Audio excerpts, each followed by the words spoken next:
ऐसे सिरफिरे संत है वो ये कहते हैं नाम जाप करने की कोई आवश्यकता नहीं।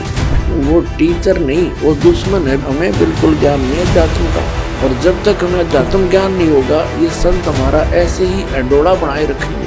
तो दास का उद्देश्य है कि आप जी को अध्यात्म ज्ञान से इतना परिचित करवा दूं कि आप किसी से भ्रमित ना हो सके।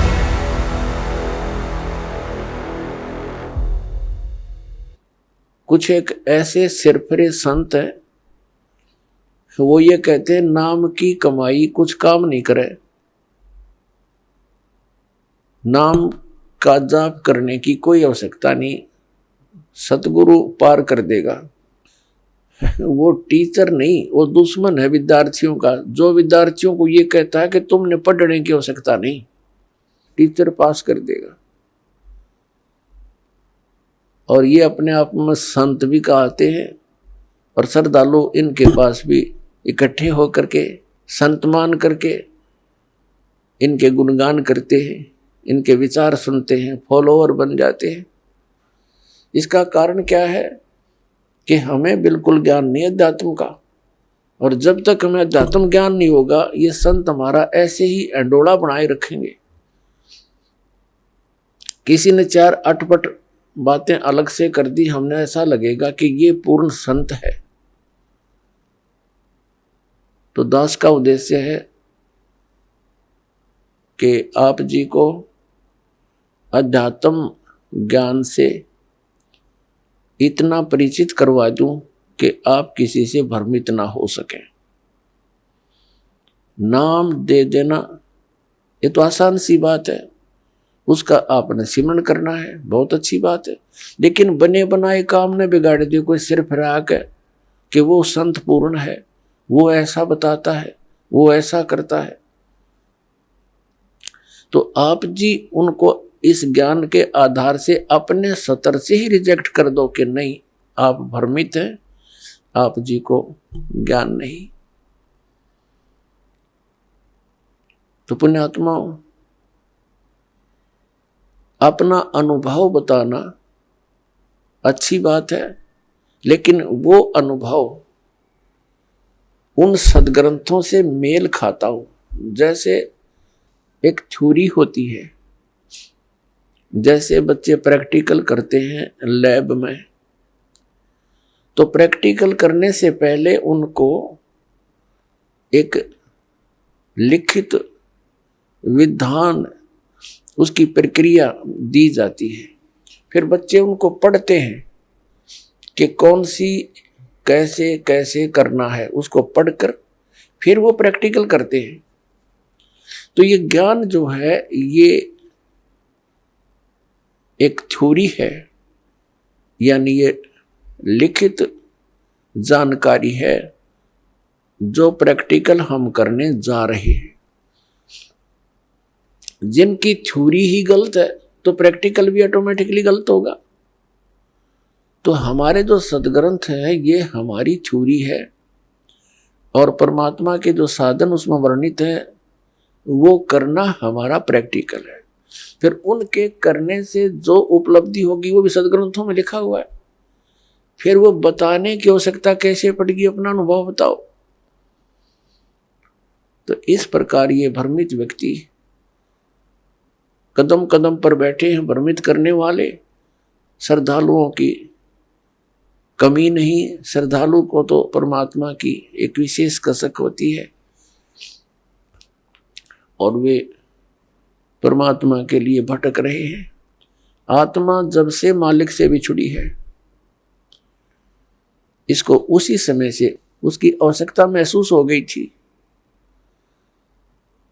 जिस भक्त आत्मा ने सृष्टि रचना सुन रखी है तो उनको ज्ञान है कि पहले तो हम अपनी स्वेच्छा से इस काल भगवान के साथ लग गए और भगवान से विमुख हो गए।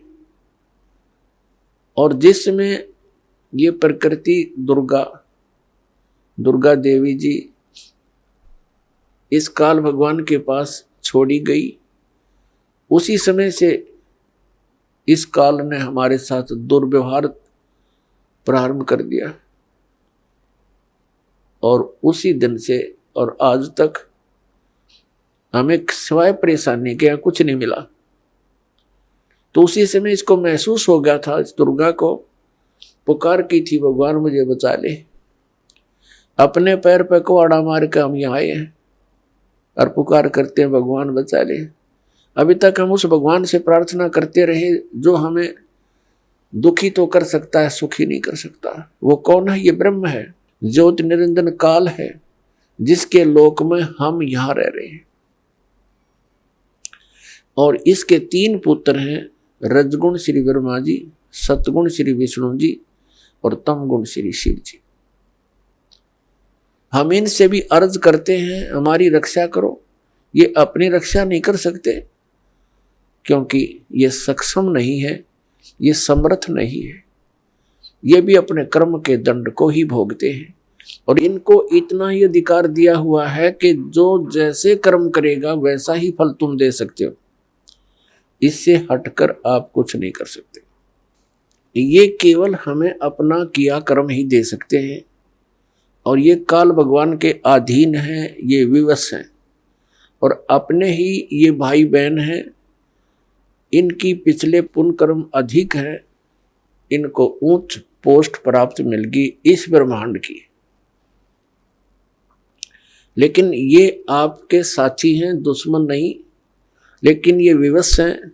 इस काल भगवान के संकेत के बगैर ये कुछ नहीं कर सकते और इनको केवल जैसा कर्म प्राणी करता है वैसा ही फल देने का ही अधिकार है, इसे हटकर नहीं। ना ये किसी को सुखी कर सकते और ना ये किसी को दुखी कर सकते। इनसे हटकर जो और अन्य देवता हैं उनकी तो बात ही छोड़ो।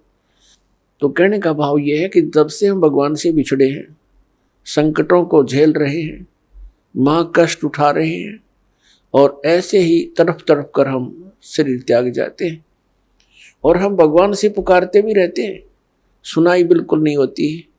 जो कष्ट आना है आ ही जाता है। तो हम किस भगवान से पुकार करते हैं जो सुख दे ही नहीं सकते,